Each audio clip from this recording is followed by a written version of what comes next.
সম্মানিত দর্শক, ডক্টর মোহাম্মদ ইউনূসের সরকারে সমন্বয়কদের যে বাড়াবাড়ি, এটি এখন বিরক্তির চরম সীমান্তে পৌঁছে গিয়েছে।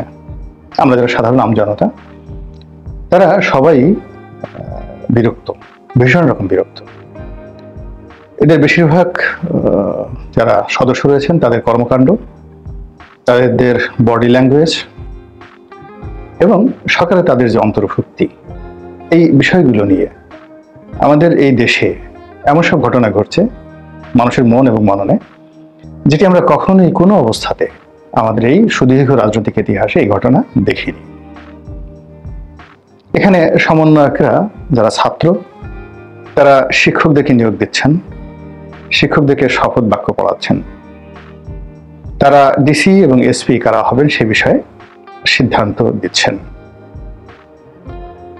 এরপর বড় বড় রাজনৈতিক নেতা, তারপর আমলা, সাবেক আমলা, তারা বলতে গেলে এদের কাছে অনেকটা মাহরুম হয়ে পড়ছেন, অসহায় হয়ে পড়ছেন। একটা উদাহরণ দেই, আমাকে একজন এডিশনাল সেক্রেটারি সাহেব ফোন দিলেন, যিনি গত 15 বছর ধরে ভীষণ রকম বঞ্চিত, অত্যন্ত মেধাবী এবং অত্যন্ত যোগ্য।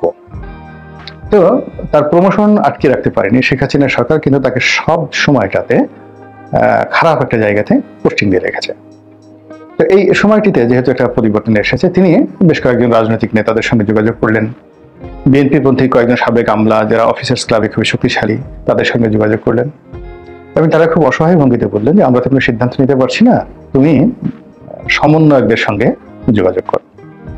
তো এই হলো বাস্তব অবস্থা।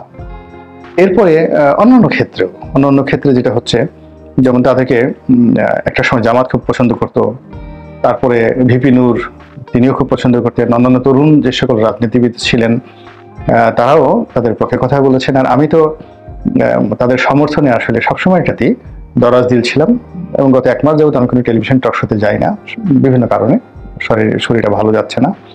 তো আমি আমার যে ইউটিউব চ্যানেল, এখানে তাদেরকে নিয়ে একটি নেতিবাচক মন্তব্য কখনো করিনি। আর তারা যখন ছিলেন বলতে গেলে এই একেবারে নতুন তাদের যে বাসর বা মধুচন্দ্রিমা, ওই সময়টাতে আমি তাদেরকে বলেছিলাম যে তারা বাংলাদেশের রাজনীতিতে অনেকটা আবাবিল পাখির মতো তারা এসেছেন, কিন্তু সেই যে মানুষের সম্মান, ভালোবাসা, শ্রদ্ধা, এটি এখন রীতিমতো বুমেরাং হয়ে পড়েছে।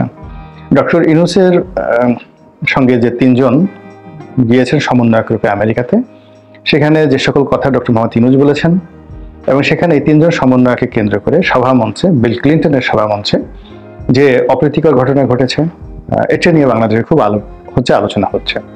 আবার সমন্বয়কদের মধ্যে একজনকে মাস্টার মাইন্ড বলায় অন্য যারা সমন্বয়ক রয়েছেন তাদের ভীষণ রকম যে সম্মানবোধ, সেখানে তারা আহত হয়েছেন। এরপর যে ঘটনাটি ঘটেছে সেটা হলো, যারা এই 2 জন উপদেষ্টা পরিষদে রয়েছেন পূর্ণ মন্ত্রীর মর্যাদাতে, তো তাদেরকে প্রথম থেকেই অন্যান্য যারা সমন্বয়ক তারা অনেকটা চুপ হয়ে গেছেন বটে, কিন্তু তাদেরকে বন্ধু হিসেবে গ্রহণ করতে পারেননি। তারা পরিবেশ এবং পরিস্থিতির কারণে তাদের সাথে যোগ্যতম যে সকল সমন্বয়ক রয়েছেন উপদেষ্টা পরিষদে যাননি বা যেতে পারেননি, বাইরে রয়েছেন। কিন্তু যে 2 জন গিয়েছেন তাদের সাথে বাইরে যারা ছিলেন তাদের যে ভূমিকা অনেক বেশি।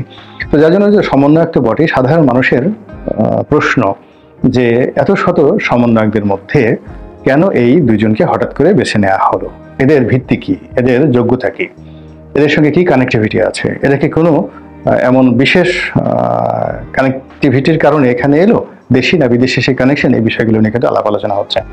যদি আন্দোলন ধরেন, তাহলে আন্দোলনের কবর রচনা হয়ে গেছিল হারুনের ভাতের হোটেলে।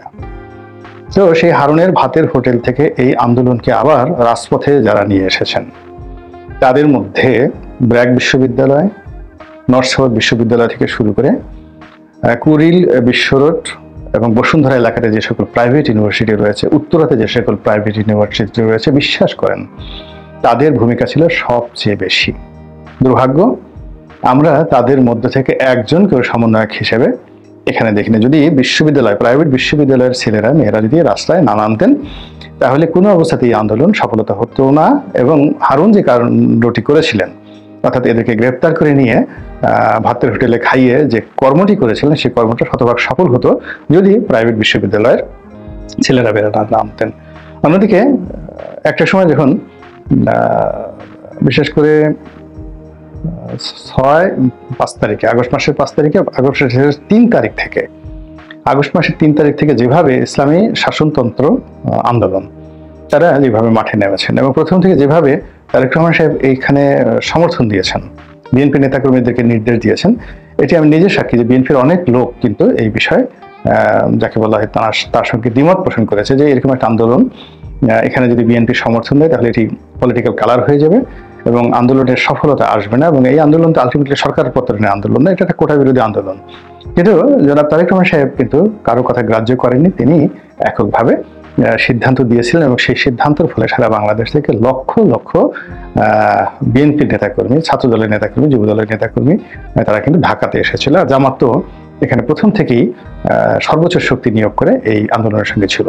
এর সঙ্গে গণ অধিকার পরিষদ এবং দুটো ভিপি নুরের গণ অধিকার পরিষদ এবং রেজা কেবজের গণ অধিকার পরিষদ যুগপৎভাবে তারা কিন্তু রাজপথে ছিল এবং সর্বোচ্চ তারা চেষ্টা করেছে, ত্যাগ এবং তিতিক্ষা তারা প্রমাণ করেছে এখানে এবং গ্রেপ্তার বরণ করেছেন, জুলুম এবং নির্যাতনের তারা শিকার হয়েছেন। তো কাজেই এখানে হঠাৎ করে দেখা গেল যে কারোর সঙ্গে কোনো আলোচনা নাই, কথা নাই, বার্তা নাই, বৈঠক নাই, কোনো কিছু নাই। তিনি ফ্রান্স থেকে উড়ে আসলেন ডক্টর মোহাম্মদ ইউনূস এবং অনেকটা ভিসি এসেই আসলাম, দেখলাম এবং জয় করলাম এবং টুপ করে বসে পড়লাম ক্ষমতার চেয়ারে। ক্ষমতাটা আসলে এত সহজ জিনিস নয়। 2 নম্বর হলো যে সমন্বয়কদের মধ্যে উপদেষ্টা পরিষদের সদস্য হবে, এটা একেবারেই আমরা কেউ কল্পনা করিনি। আমরা জগৎভাবে বিস্মিত, হতাশ এবং আমরা এতটা বিক্ষুব্ধ যে আমরা অনেকটা বলতে গেলে একেবারে বাকরুদ্ধ হয়ে পড়েছিলাম। আমরা কোনো কথা বলতে পারিনি, যেটা এখন আমরা কিন্তু সবাই বলছি। সাধারণত আমরা আশা করেছিলাম যে যেটি হবে যে ডক্টর মোহাম্মদ ইউনূস আসবেন, তিনি প্রধান রাজনৈতিক দলগুলোর সঙ্গে কথাবার্তা বলবেন এবং তাদের কাছ থেকে একটা তালিকা নিয়ে তিনি একটি ছোট বা মাঝারি উপদেষ্টা পরিষদ গঠন করবেন এবং একটা পলিটিক্যাল কনসাস নিয়ে, পলিটিক্যাল যাকে বলে ভিশন নিয়ে, মিশন নিয়ে তিনি তার সরকার পরিচালনা করবেন। সেক্ষেত্রে 6 মাসের জায়গায় যদি 2 বছরও হয়, 3 বছর হয়, 5 বছর হয়, এটি নিয়ে পলিটিক্যাল পার্টিগুলোর কোনো রকম আপত্তি থাকার কথা না এবং তারা সেই আপত্তি কখনো করতো না। কিন্তু তিনি এসে যেভাবে এনজিও গ্রাম তিনি করলেন, অর্থাৎ গ্রামীণ ব্যাংক এবং এনজিওদের লোকজনদেরকে নিয়ে যেভাবে এটি সরকার গঠন করলেন এবং এখন পর্যন্ত যে কর্মকাণ্ডগুলো করছেন তাতে করে মানুষ রীতিমতো হতাশ হয়ে পড়েছে, অস্থির হয়ে পড়েছে এবং বিরক্ত হয়ে পড়েছে। তো এখানে যে সকল বিরক্তির কাণ্ড ঘটেছে তার মধ্যে সবচেয়ে বেশি বিরক্তির কারণ হলো এই সমন্বয়কদের কাউকে তিনি মাথায় তুলেছেন আর কাউকে তিনি ক্রমশ দূরে সরিয়ে দিচ্ছেন ডক্টর মোহাম্মদ ইউনূস। ফলে সমন্বয়কদের মধ্যে যে বন্ডেজ ছিল প্রথম দিকে, সেই বন্ডেজটা কিন্তু এখনো নেই।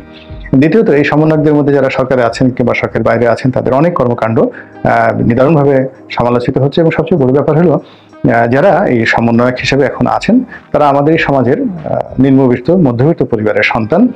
এদের সর্বোচ্চ টার্গেট ছিল বিসিএস করে একজন সহকারী কমিশনার হওয়া, কাস্টমসের কর্মকর্তা, অর্থাৎ এন্ট্রি লেভেল, বিসিএস এর এন্ট্রি লেভেল সর্বোচ্চ। এবং এই সমন্বয়কদের মধ্যে যদি প্রতিযোগিতামূলক পরীক্ষা হতো 10% তারা বিসিএস এর চান্স পেতেন কিনা সেটি আমরা বলতে পারবো না। তো তাদের সর্বোচ্চ স্বপ্ন ছিল একজন বিসিএস কর্মকর্তা হওয়ার এবং তাদেরকে আমরা মন্ত্রী বানিয়ে দিয়েছি। অর্থাৎ মনে করুন যে একটা মানুষ প্রায় 40 বছর চাকরি করে সহকারী কমিশনার থেকে সে একেবারে সচিব পর্যন্ত হলো, সচিব পর্যন্ত হওয়ার পরে সিনিয়র সচিব হলেন তিনি, তারপরে সংস্থাপন সচিব হলেন, ক্যাবিনেট সচিব হলেন, তারপরে ক্যাবিনেট সচিব হিসেবে তিনি রিটায়ার্ড করলেন, রিটায়ার্ড করার পর তিনি এমপি হলেন। তো এমপি হওয়ার পরে আবার তিনি মন্ত্রী হলেন। তো এইভাবে যদি বাংলাদেশের আমলাতন্ত্রের ইতিহাস দেখেন তাহলে দেখবেন যে প্রতি 1000 জন আমলাদের মধ্যে একজনও কিন্তু মন্ত্রী এবং এমপি হতে পারেনি। স্বাধীনতার পর থেকে এইভাবে যত আমলা সচিব হয়েছেন তাদের মধ্যে আপনি যদি দেখেন যে কয়জন সচিব এমপি হয়েছেন, আবার কয়জন এমপি মন্ত্রী হয়েছেন।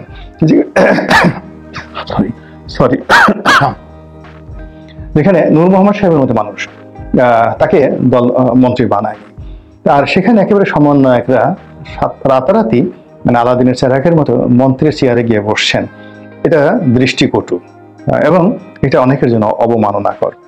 বিকজ যদি 25 বছর বা 22 বছরের একজন জনপ্রতিনিধি হন এবং তিনি যদি জনগণের দ্বারা নির্বাচিত হন, মন্ত্রী হন, তিনি যদি মন্ত্রী হয়ে এমপি হয়ে মন্ত্রীর চেয়ারে বসেন তাহলে আমলাতন্ত্র মেনে নেয়। কিন্তু এই যে যারা যুবক, তাদেরকে আপনি যখন চেয়ারে বসিয়েছেন, ওই মন্ত্রণালয়ের যত কর্মকর্তা রয়েছেন তারা সবাই বিব্রত বোধ করেন, অপমান বোধ করেন, এবং ঘরে এসে স্ত্রী পুত্র সন্তানদের কাছে এদেরকে নিয়ে বিশুদ্ধার করেন, ঠাট্টা মস্করা করেন। এটি হলো স্বাভাবিক। আমি আমার ব্যক্তিগত অভিজ্ঞতা থেকে এভাবে বলেছি। অনেক বড় বড় আমলা, মন্ত্রীরা যদি যোগ্য না হয়, তারা পিছনে কি ধরনের কথা বলে, তার একটা ছোট্ট উদাহরণ দিয়ে আজকের এই ভিডিওটা শেষ করব। একবার মুন্নুজান সুফিয়ানকে যখন মন্ত্রী বানানো হলো, তো আমি এক সচিবের সাথে কথা বলছিলাম। তো সচিবের সঙ্গে কথা বলার পরে সচিব খুব বিরক্ত হয়ে বলেন যে, স্যার, আমরা তো অনেক সময় কোট পরি, টাই পরি, স্টাইল করে কথাবার্তা বলি, তো মাননীয় প্রধানমন্ত্রী শেখ হাসিনা বোধহয় এটা পছন্দ করেন না। তো এই কারণে তিনি আমাদের ঘাড়ের উপরে এমন একজন মহিলাকে মন্ত্রী বানিয়ে দিয়েছেন। তো এখন তিনি সবসময় পান খান, তারপরে শেষে তিনি যে পেটিকোট পরেন, সেটা শাড়ির চেয়ে অন্তত পক্ষে 1 ফুট ছোট থাকে, ফলে তার পেটিকোট উপরে উঠে থাকে আর নিচে তার পা দেখা যায় শাড়ির ভাঁজ দিয়ে।